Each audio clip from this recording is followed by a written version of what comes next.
Welcome to Writing the Wrong Way, where we talk about how writing works, how writers work, and why the best writers risk being strange. We're talking today to Dan Vadeboncoeur, who, among other things, is the producer of this podcast and other podcasts, and does a lot of other things, and is writing a screenplay called Meathouse. And one of the things we've been kind of doing a little bit here is going through sort of my process for screenwriting to help Dan sort of get a handle on where he's at with his screenwriting. So why don't you just quickly bring us up to speed, Dan, on where Meathouse is at, where you're at with the Meathouse. And it's just the name, it just rolls off the tongue, doesn't it? I love it. I think it's a great name, by the way. I was actually thinking about this the other day, and I wrote it down in my notes here.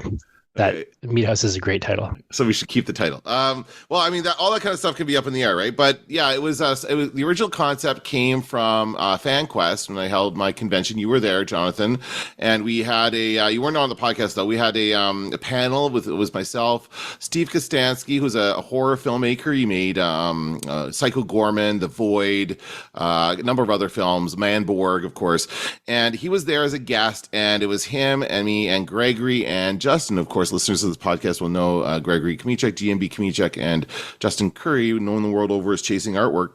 So that was the four of us just kind of story breaking an idea for a horror movie. And that's kind of what we've done a number of times on Super Pulp Science. And it started with that. And so the core concept of this is just this house of it's a hunting lodge in my version, my story, a hunting lodge that comes to life and becomes flesh, basically is the central idea of this. Should I go through the opening parts of the story, or what do you want? How much do you want me to talk about?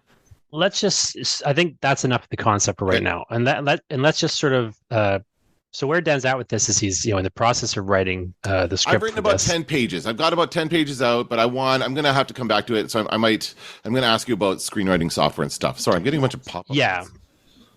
That's well, it's probably because of my Zoom, my horrible university license Zoom. So I'm going to close Chrome. That's really annoying. Okay, sorry about that. Continue. So one of the core things that I do and like to do with a story in screenwriting in particular, but it works for anything that's story, is I like to kind of run through what I call the 7 C's of story. I like to call it that because it's a nice poetic sounding, phrase, but also they all start with the letter C. So for me, if you have these 7 things figured out, you actually are quite a ways into the structure of that story and the kind of core, of that story. And additionally, one of the reasons I like to start with all this, it's almost kind of like a pre-outline, but it kind of gives you loose outline in a way, but it's kind of like a pre-outlining kind of phase of the story. Because what I find is when people just dive into their writing, what happens is, there's inevitably going to be things they have to change or problems, in the story when it kind of flows out. What I find is that almost always, like 90% of the time, the problems in a draft are these 7 problems. There's some problem with one of these elements. And so the more they're pinned down before you start, I think the more efficient everything is. And so the way I kind of go through it, there's, again, 7 C's, these 7 C words. 3 of them are thematic or overall kind of holistic, like story, concepts, and then 4 of them are plot events. So by the time you've gone and run through these 7 things, you've also kind of got your big 4 plot moments that you need before you kind of flesh out that plot. So then the next step usually is to go on and flesh that plot out, which maybe we can talk more about next time. But the big thing for a story, the first C, is, what's the change? And what I mean by that, just to refresh people. So, by the way, if you want to get deeper into these concepts without the example of Meathouse, people can listen to the older episode that's called The 7 C's of Story. I believe, I can't remember if it's spelled C' or S or something, or if it's called like SEAS. But in any case, the first one, the big one, is like the change. What's the change? What's different at the end of the story versus the beginning of the story? What's different? What has changed in a story is fundamentally what that story is about and what has happened. And this is important to set as early as possible in your head, I feel, One, because it kind of is the overarching thing that everything the story is driving towards. Like everything's moving towards like this change taking place, either a change in the character or a change in the world, or both. But also, like, if you're just trying to pitch this thing to somebody, that's kind of how you describe the story. Like, this is about the time that, Luke found out, Darth Vader was his father and had to do whatever, like that's the story on a fundamental level. And then everything else is like the details of that story. So what would you say is the big change in Meathouse? So from the start of the movie to the end of the movie, like what has happened when we're done? What have we seen happen in a kind of core way when we've watched Meathouse? Yeah, what I've written here is change is about Meathouse is about a house becoming a monster. Essentially is what's happening. So this house, which appears to be built by humans, is by the end of the film morphed into some sort of house monster or something like that. So now, are you saying that at the start of the film it's a normal house? Yes. Sure. And then by the end of the film it's become this monstrous house. So then I would say that is it then in a sense okay, it appears normal to start, or it is normal? That's an important distinction. Well, yeah, it appears normal. Like the backstory is that someone built it with this intent. It was built with the intent to do what it's being done. So it does look on the outside like a normal house, but there's stuff inside that the characters will discover. But what I'm trying to get at, Dan, is it the situation that the house is the Meathouse and then people come into it and realize it's the Meathouse? Or is it the case that it is a normal house at the start of the story and then it becomes the Meathouse? No, it's the Meathouse when they come into it. So then that's not a change. This is where I got to start challenging you. Okay. Well, thank you. You're right. That's not the change. I guess comes when it's kind of in hibernation, I would say. So they come into the house. It's sure. Like it does exist. It's been growing. It's quiet. It's kind of so the Meathouse comes back to life. Right. So the change is when it really gets reactivated. Yes, and then there will be like a physical change from. And I haven't figured this out yet, but from wood to flesh or whatever. So it'll be like a meat house, literally a meat house. Okay, so it's dormant, but it is this monster. Yes. And then these people, they activate the monster. Yes. That's sort of one of the core changes. And that is keep going with your C's.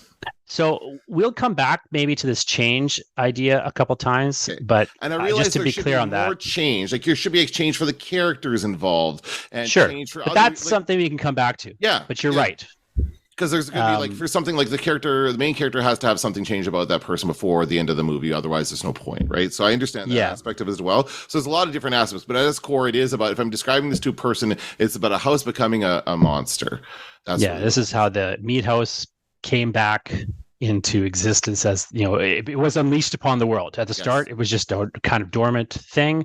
Yeah, it was a monster, but it was kind of just sitting there doing nothing, hibernating. But now they activated it, the Meathouse. By the end of the story, we're set up for the sequel in a sense. Meathouse has. I'm not really thinking about sequels, but that's the logic of it, right? Like we unleash the Meathouse by the end. Yes, that's right. And the world has now had this thing in the world that could come back and could affect it. Okay, cool. Now later on, we'll get to like the plot levels, but notice that is your climax on a certain level. Like, because this changes it suggests certain elements about the climax of the film. For example, the house is not dead at the end of the film. The house is more alive than ever. No, that wasn't what I was trying to say. But then, do you see what I'm saying? I'm talking about the change from like minute one. If there's a 100-minute film we're watching. Yeah. What is minute 100? What is minute 1? What's the difference? This is why it's so hard and it's so important to pin this stuff down, because every single thing is going to be directed at accomplishing this change. So you have to be 100% clear on what the change is. Now, you might change your mind about the change later, so maybe you don't have to have it figured out this second. But that's the sort of challenge of this part. So when I thought of change, it is about like a house becoming a monster, but then about our heroes overcoming it and killing it, right? That's so the Meathouse dies. I've a change of it dying. Yes, I would like to have it die at the end. So this is a story of how somebody finally destroyed the Meathouse. Yes, that's right. ... or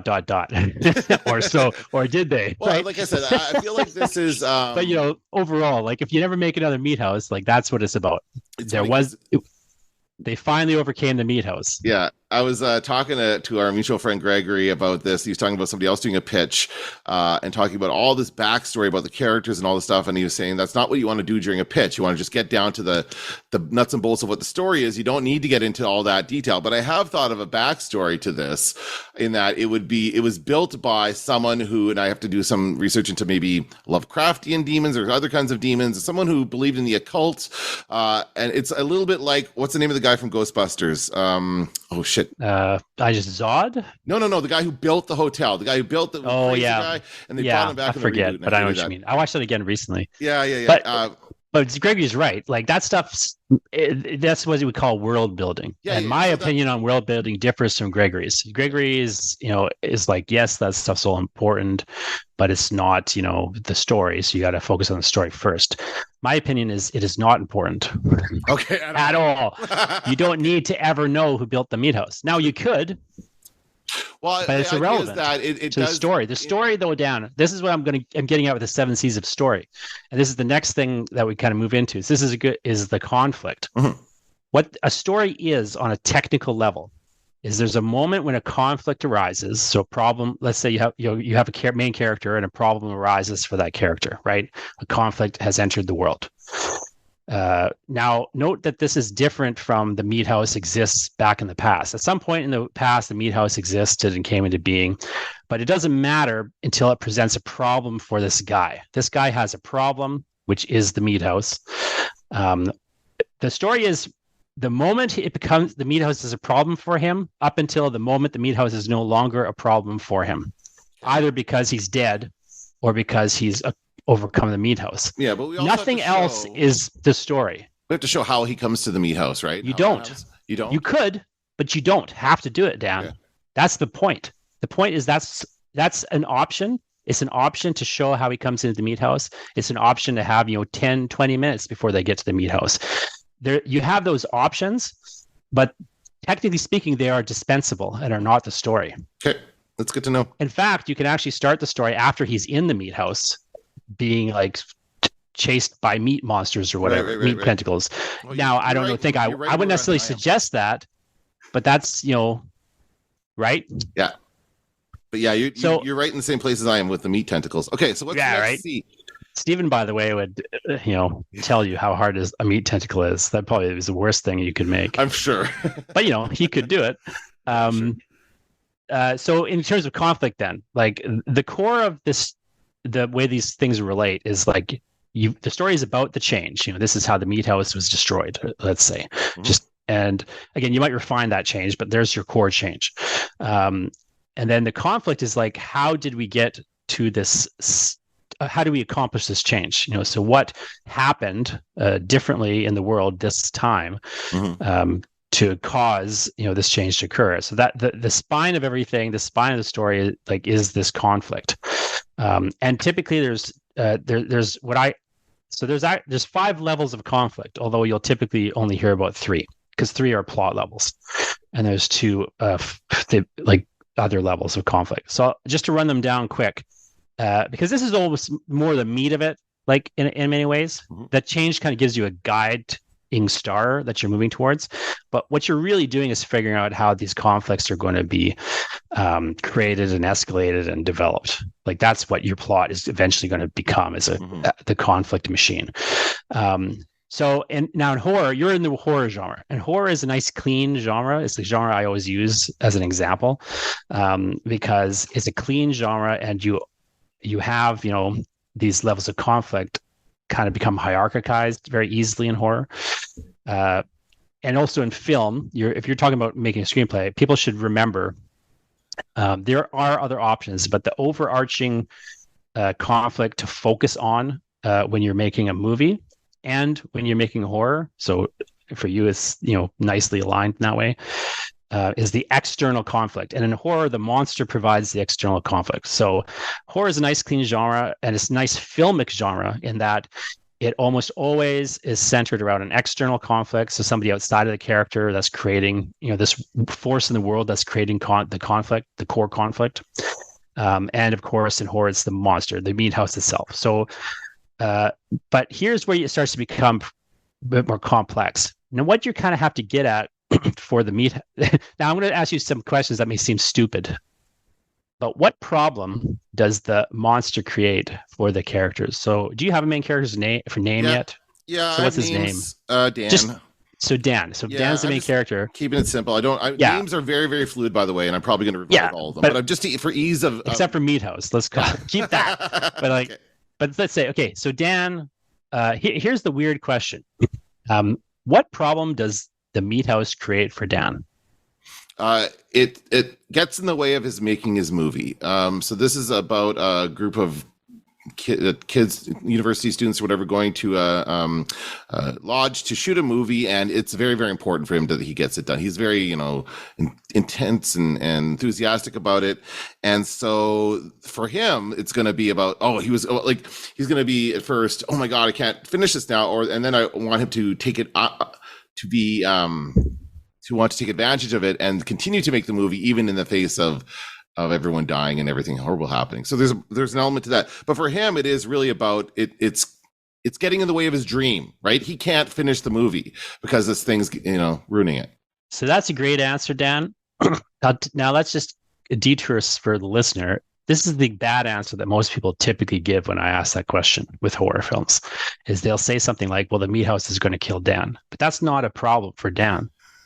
Because you get the secondary question becomes, well, why is it a problem that Dan would be killed by the Meathouse?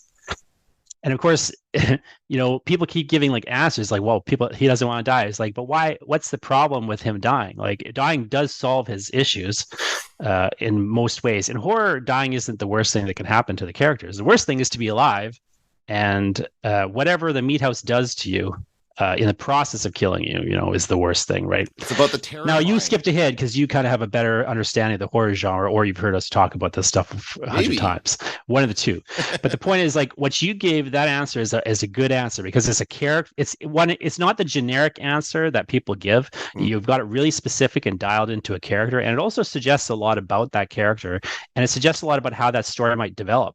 Mm-hmm. Now, let me ask you some questions about.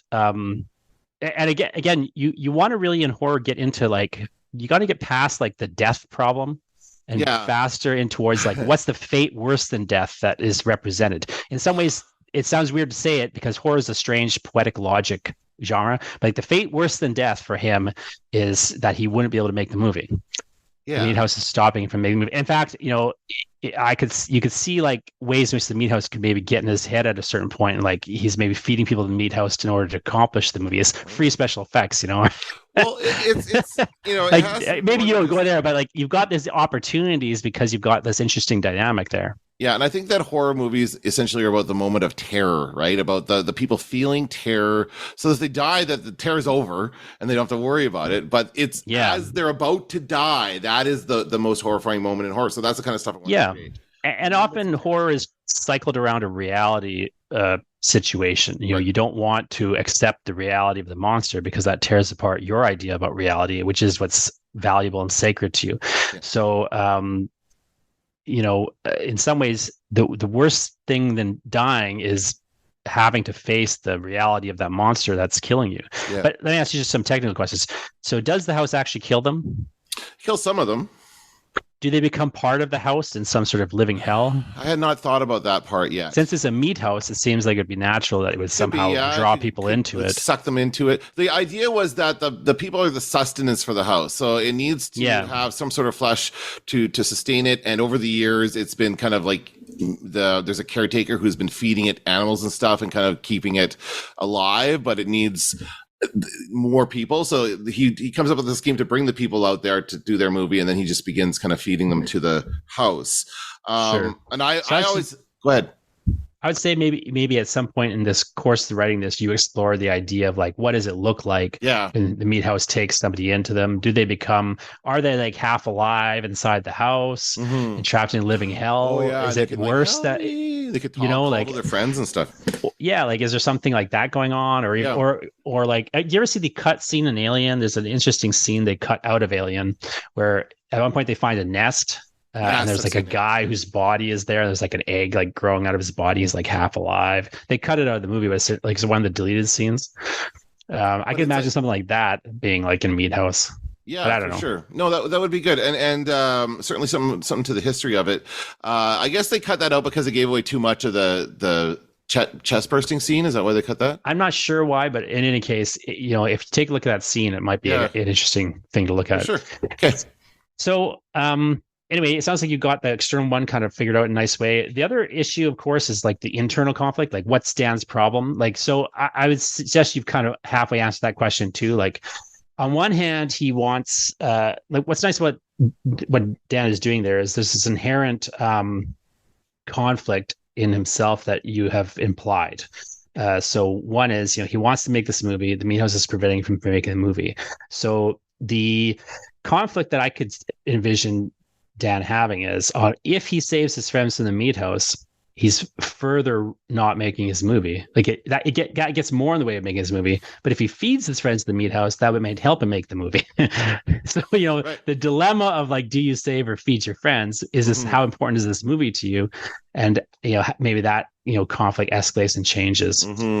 So, presumably if Dan is going to defeat the Meathouse rather than become its lord, then he's going to make the decision at a certain point to save his friends. But, you've got this dynamic in there of like, so maybe this is a redemption story where he kind of starts out like, Yeah. But in any case, there's something, whether you hit that on that or not, but like you always want some internal conflict that this character has. That is also connected somehow or represented somehow in the house. Like the house is, eating people, feeding on them to sustain itself. You could argue that maybe Dan is like in a certain way a meat house. Like he's abusing his friends to make this movie, taking advantage of them, not paying them well enough, not feeding them properly or whatever. I don't know. And then maybe have him change in the course of that. I'm not sure how you have defined that character, but there's that's whatever it is. Something like that, like where you're figuring out like what's his change, as you said earlier. Yeah, I was gonna say this seems like a good moment to move on to the third C of characters, right? Yeah. Just walk through the conflict stuff really quick. So the next like level of conflict would be the social level of conflict, which in this case would be Dan and the other people making the movie. What conflicts do they have? Yeah. So as you're sorting out the characters, you might figure that out more. Okay. But just to note that like those levels of conflict are subordinate to the Meathouse causing the conflict. Yeah. Like theoretically in a horror, when you can have different arrangements, but when they tend to work best is the monster is the source of all conflict. The character who's the main character, somehow something in their psyche is represented by that house. Like they on some level want to just feed their friends to the house rather than save them, but they have to fight against this in order to save their friends, for example. So like the trajectory here would have to be, he would have to give up making his movie. Like he would have to sacrifice his movie to the house rather than sacrifice his friends to the house. Like that's the decision he'll ultimately have to make, most likely. And then like the social, like what other problems are in the group and like conflicts are escalating throughout, that's kind of becomes like a scene source of conflict, like what's happening between these characters, but it doesn't really matter as much in terms of the overall story. But then you get into like these two levels of conflict that are worth thinking a little bit about, but you don't have to maybe define so much right now, which is which people don't often talk about, so I like to just bring them up. So one is the thematic level, like what does it all mean? And in other words, what's the choice the audience has to make? Like, because movies on a certain level, or stories have this debate. Like stories work best when there's a debate between two ideas. Like, is it better to create art or, like if the Meathouse is itself, your backstory is interesting because it suggests that the Meathouse itself is an artwork constructed by this other character who's like not in the movie, but it was in the backstory.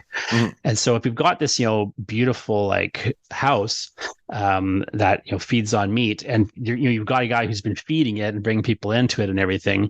Again, the attraction to that monster and to serving that monster, like the attraction to being in the service of art is on one hand, what Dan wants to do, but also of course the thing he's going to have to fight against if he wants to survive the Meathouse and not just become its pawn or its victim or what have you, right? So there's this interesting like thematic idea, like should we sacrifice ourselves to the art life, or do we have to extract ourselves from the Meathouse? Is there some level at which it's like beauty is horror? That's like an interesting thematic notion that can play in here. And you've got a nice way to kind of play it in because you've put the actual construct of movie making inside of it. Yeah. Then there's also just this formal level of conflict, which, and what I mean by that is like, what are there visual ideas, are there visual motifs and things like that will recur throughout? It's like an example of a formal conflict would be, if you, like a Hitchcock used a lot of formal conflicts where he would not have the color red in his movies. And then all of a sudden when he showed red in a scene, it became, bombastic, and it kind of clashed with all the other things that were happening in the movie on this formal level. And so these are just like more a refinement thing, the formal and thematic levels, like where you kind of like in successive drafts you might dig more fully into that, like figure out how to really get the ideas across in visual ways, or just getting at the kind of heart of that idea debate. But let's dive into characters, like you say. So you've got Dan. So yeah, this is the third of like, before we get to plot moments that really matter, figuring out who the characters are. Now you've got a bunch of characters probably, but like the most important one is going to be Dan. But you would do this for all the characters theoretically, is you'd figure out like two core things. Like I define characters in this particular way.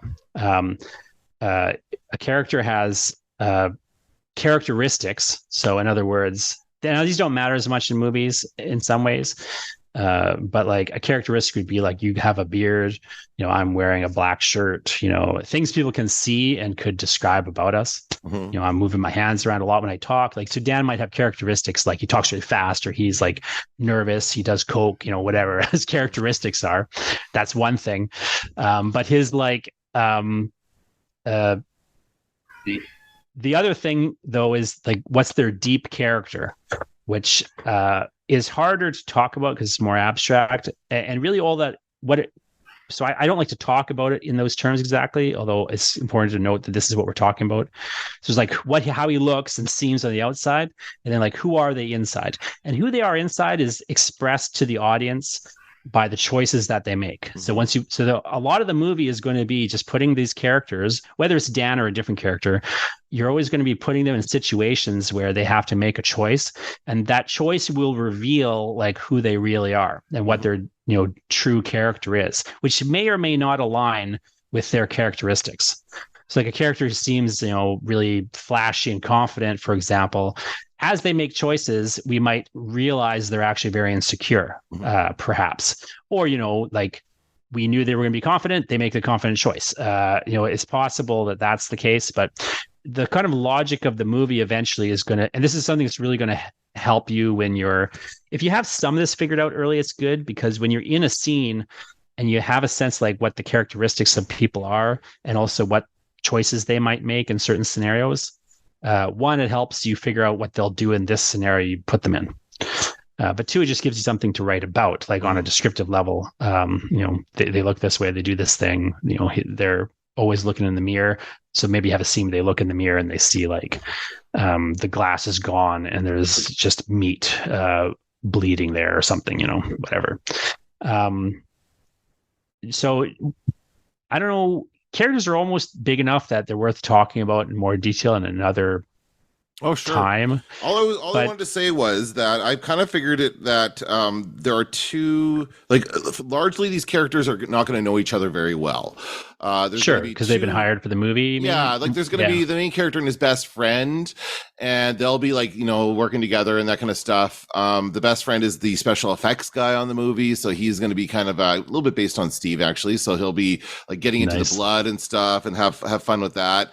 And then everyone else is going to be people they hired, people they found to come and help them with this movie. And yes, they're not going to be paying them very well, and they aren't going to be having good working conditions. But they're all actors are always difficult. Well, yeah, and I think that I don't know. Do you know anything about the making of Evil Dead? How that film was made? It's like the Samacam, all that stuff. Yeah. That's actually a great. Have you read his book, his biography? Of course. Yeah. Yes, If Chins Could Kill, and so that's kind of what I'm thinking of. This is the type of movie they're making. They're just going to go in there with their cameras and figure shit out and get the movie shot. And I want to sprinkle in throughout parts of this movie that they're making, and with the hopes that maybe we'll see like scenes from it at the end of the movie or something. I don't know. We'll figure something out. That's a great setup because it is. So just for the writers listing, one of the great things about the setup that Dan's got there is that there is a process to making a movie. Like there's a process to like putting together a shoot.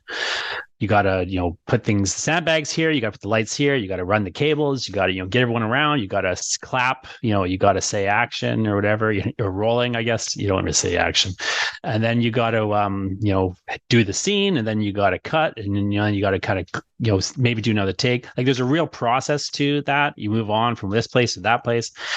What's nice about ideas that have a built-in process in that way is there's inherently places where that process can break down. Like there's, for example, if you're making a movie, one of the worst things that can happen is if the horrible if somebody like makes like bangs or walks into the scene, like if they get in the shot, or they come into frame. We call it often coming into frame. So if your frame's here and there's something outside of frame, you don't see it on the finished film. But if it comes into frame, then you see it. So the classic example is the microphone. If the microphone comes into frame, it ruins the shot. Now, there's technically you could digitally remove it and everything these days, but like on a low budget film, you don't want to be doing, you can't have like the mic coming into frame. So what's great about that example, that kind of thing. So it's a process that people understand on a basic level. They may not be movie experts, but they kind of know the basics of what movies are if they're watching a movie and how movies get made. They get that there's egos involved in making a movie. They get that money is an issue in making the movie. There's craft services is an issue. One of the great things with Meathouse, you got a lot of opportunity here for the craft services to become like complex and horrifying, right? The boom mic coming in. Like what if the boom mic dips in a frame, they're yelling at the boom mic guy. They don't realize he's been absorbed by the Meathouse, and that's why the mic is, that's why the mic's, gooping down, right? Yeah.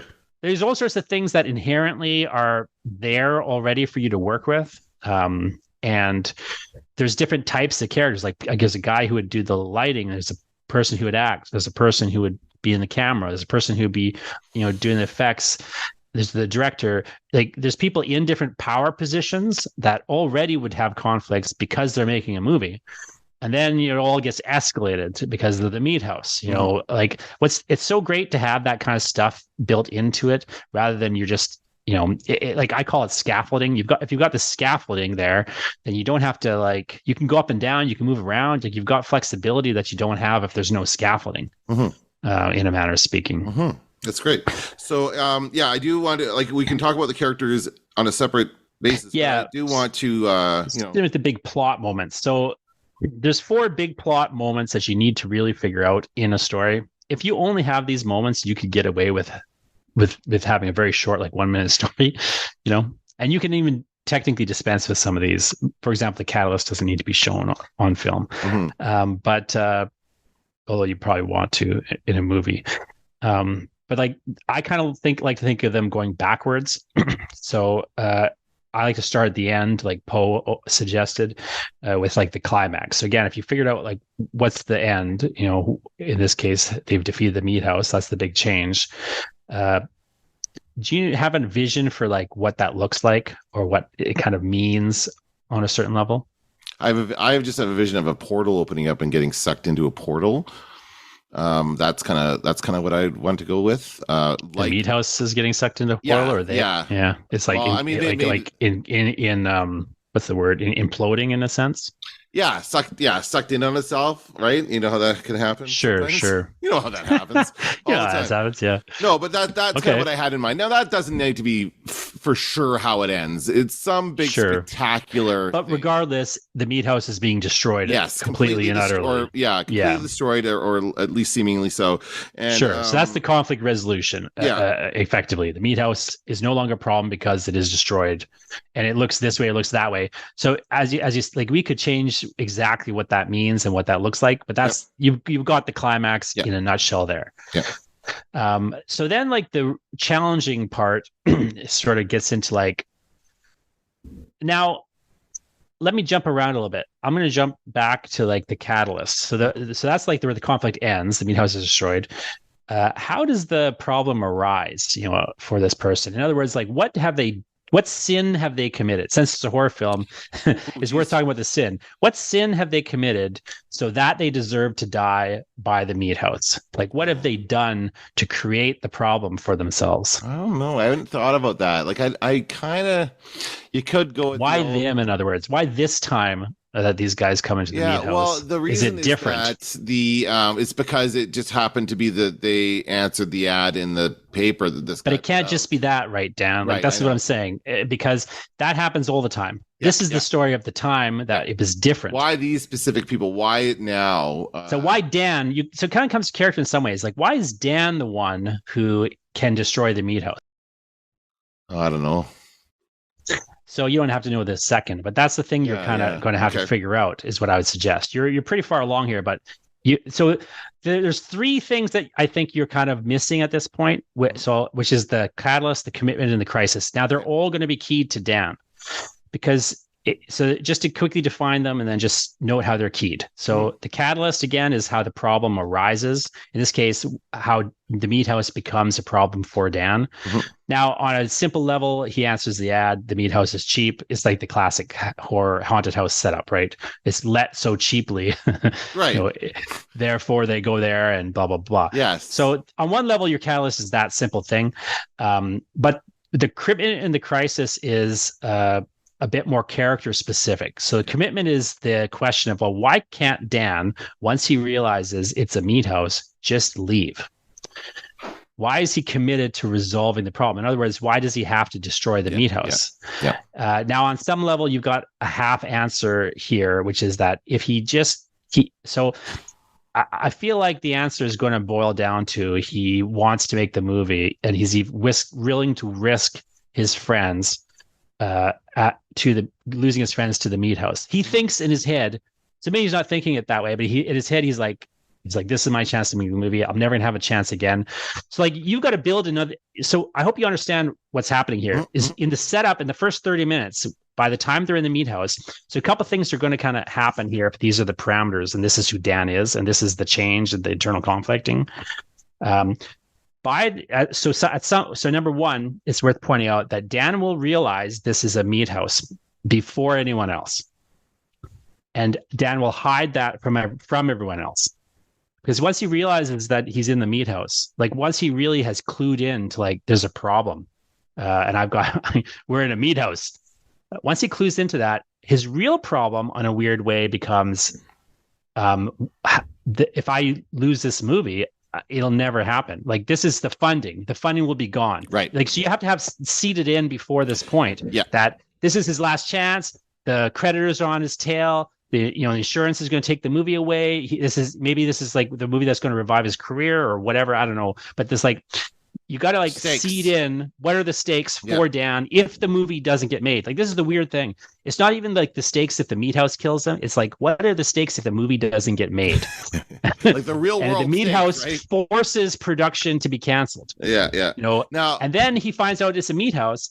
Then it's like the commitment moment kind of becomes Dan is going to hide the fact that there's a Meathouse and thinks he can somehow if I direct it well, no one will get killed from the Meathouse. They won't even know it's a Meathouse, right? And of course, it turns out increasingly that he's wrong. This is the spell he's under.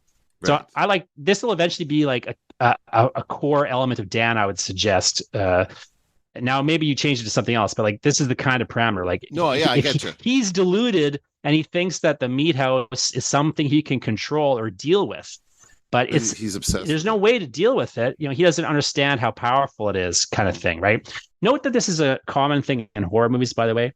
People will early on make some speech that praises the monster, whether they're directly or indirectly talking about the monster. Okay. They'll praise the monster and its power, and then somebody will discount that speech as they think they can handle it. They think they can do it. There's no such thing as ghosts. This is the Samuel Jackson speech from Deep Blue Sea. There's always something like that, and eventually, of course. So they're deluded. They're under the spell. He doesn't realize what a danger this Meathouse is. He doesn't realize that like there's no way that he can continue this movie. It's never going to work. It's horrible.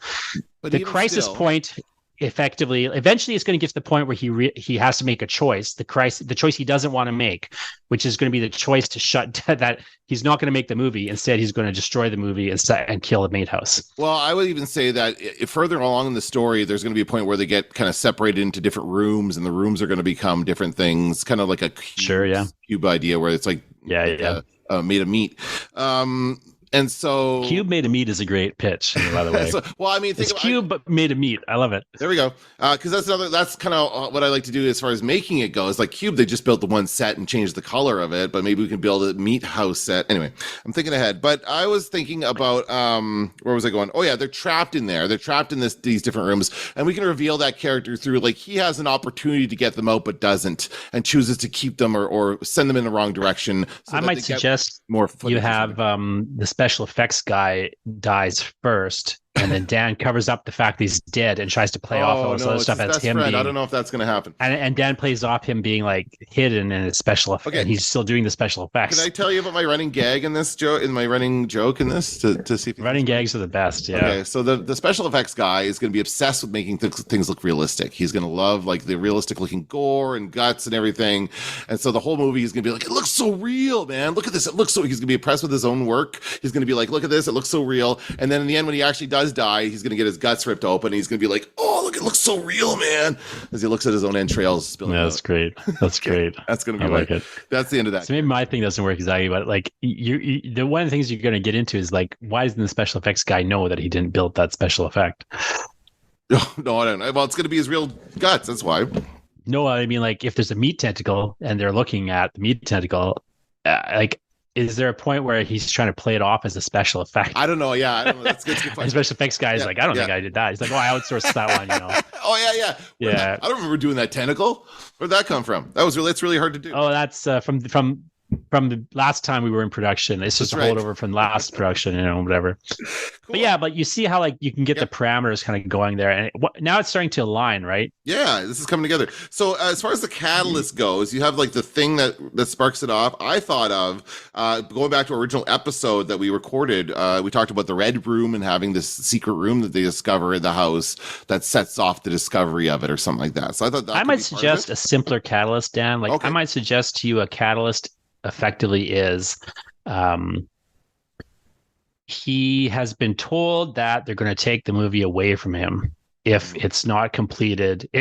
He's been told that the green light will turn into a red light if he doesn't get this thing shot within the next however many days. He's got to come in on budget.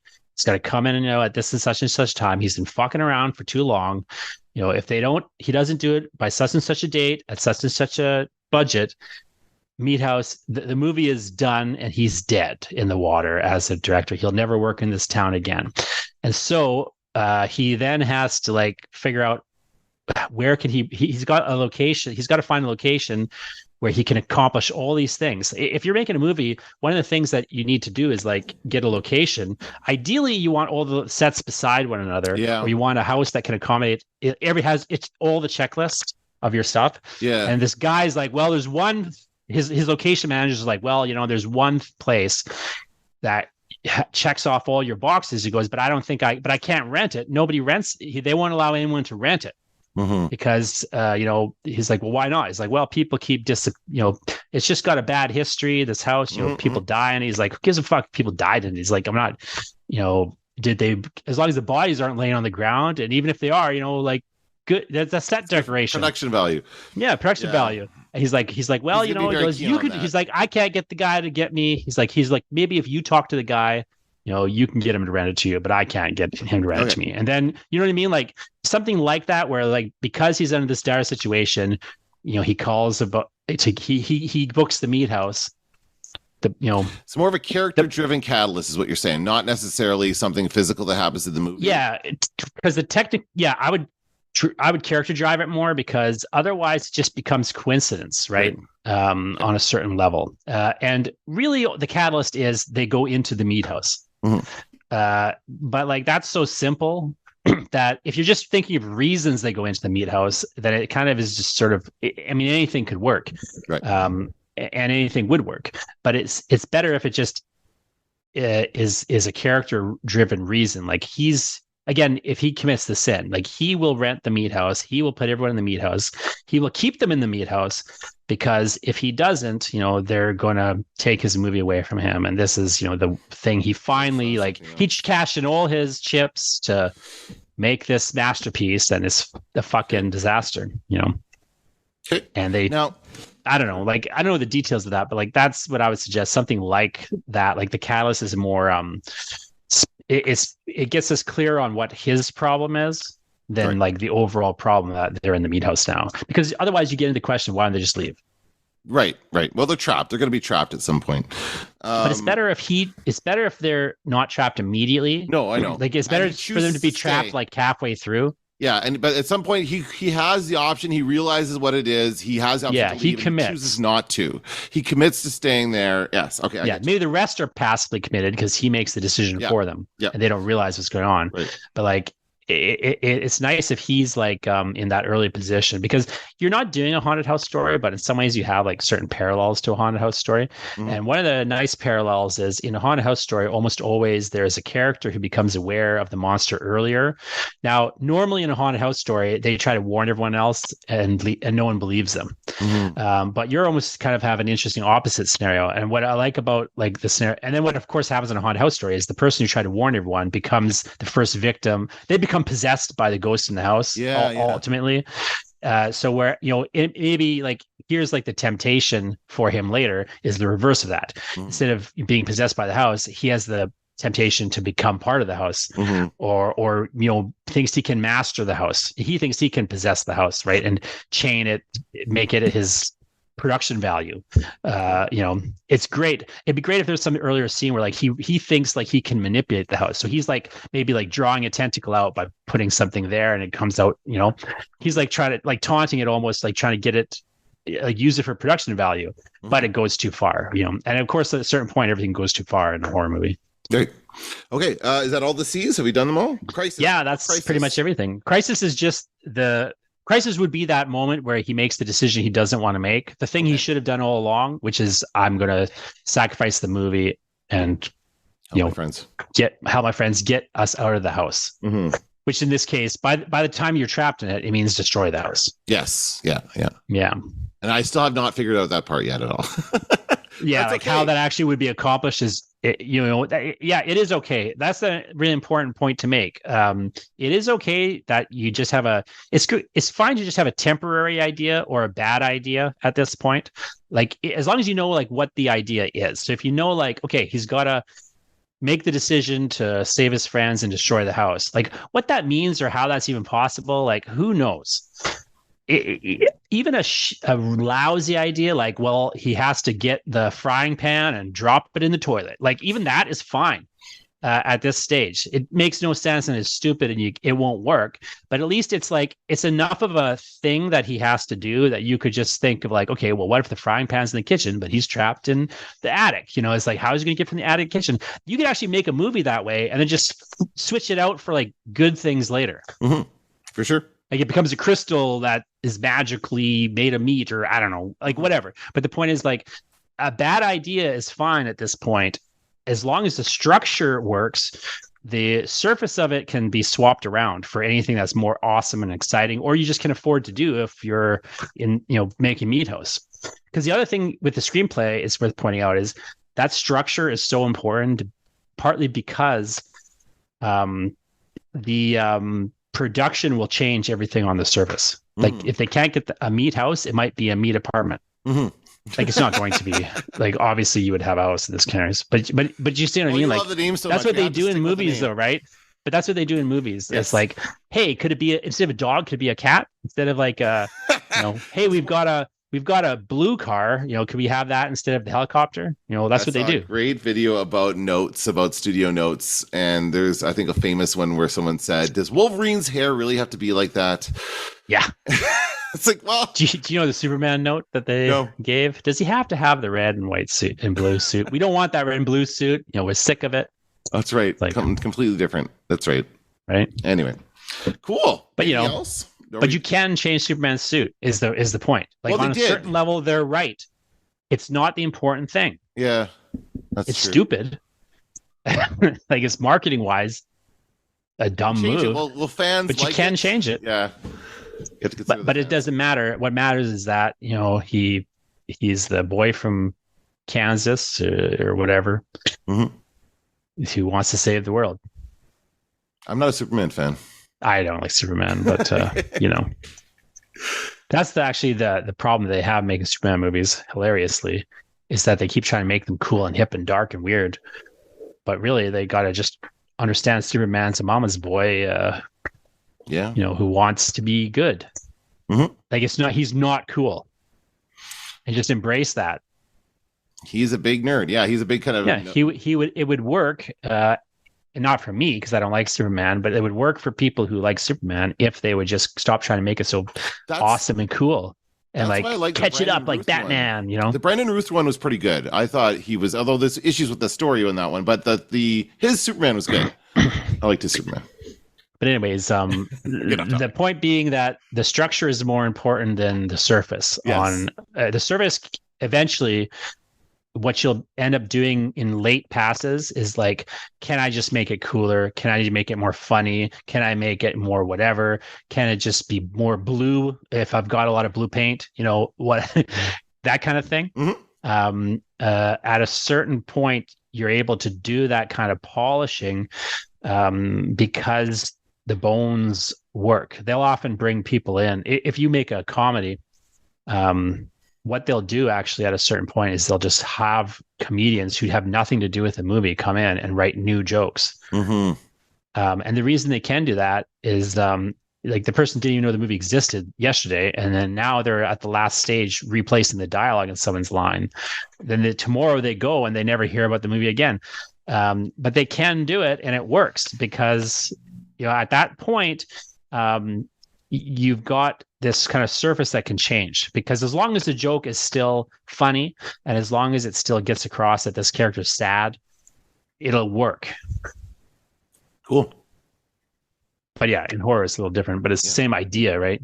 Even your gag, like, yeah, that's a great gag, that because even if it's someone different or something different, you've still built into the idea there that there's a way things seem in the Meathouse and there's a way things are in the Meathouse. And the reason they're falling victim to the Meathouse is they keep thinking that things are what they look like.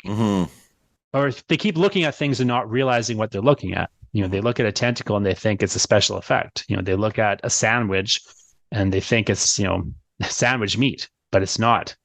It's not sandwich meat, Dan. Okay, so what's next? Do I have to get a draft going for you or what?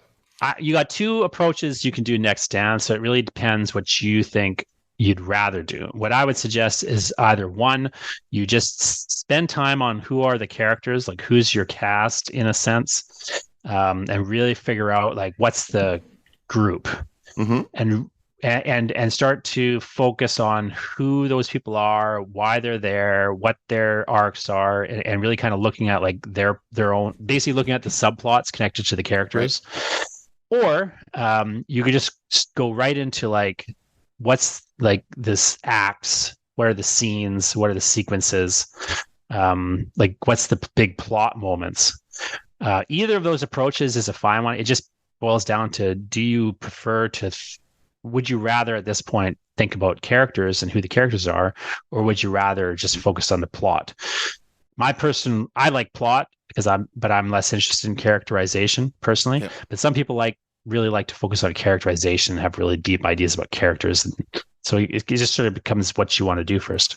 Do you think that focusing on characters will help with dialogue and stuff that comes down the road?